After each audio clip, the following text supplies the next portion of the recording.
या आंदोलनात एक मला मला जाणवलेली एक महत्त्वाची गोष्ट म्हणजे शीख समाज जो आहे त्यांच्याकडूनही मोठ्या प्रमाणावरती या आंदोलकांसाठी खाण्याची व्यवस्था सुद्धा करण्यात आली होती.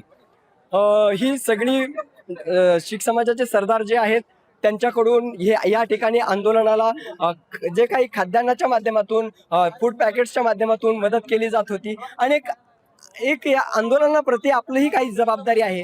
आपण या आंदोलनामध्ये सहभागी होण्यासाठी एक दिलासादायक चित्र सध्या जंतर मंतरवरती तब्बल 36 दिवस आपल्याला पाहायला मिळालं. आता हे आंदोलन संपलेलं आहे. सगळे आपापल्या घराकडे निघाले असल्याचं आपल्याला चित्र पाहायला मिळत आहे. ही सगळी दृश्य ही समोर दिसत आहेत.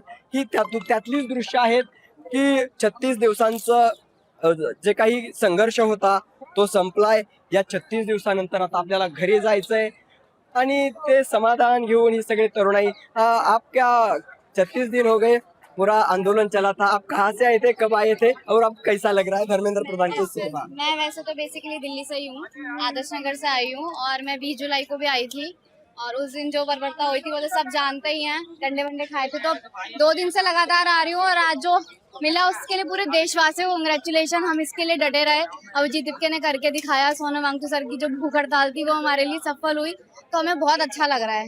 भाई तुम क्या कहेंगे क्या कैसा माहौल लगा था? आप कितने दिन से यहाँ रहे थे?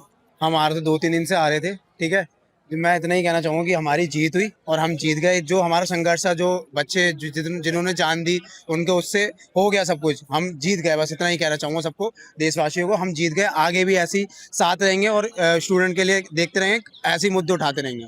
खरंच आम्ही जिंकलो. ज्यांनी आत्महत्या केली होती त्यांना न्याय मिळवण्यासाठी ही लढाई होती आणि ही लढाई अखेर जिंकलेलो आहोत अशा पद्धतीचं मत, अशा पद्धतीची भूमिका या ठिकाणी जी काही जेनझी आहेत या सगळ्यांकडून व्यक्त केली जात असल्याचं पाहायला मिळत आहे. एक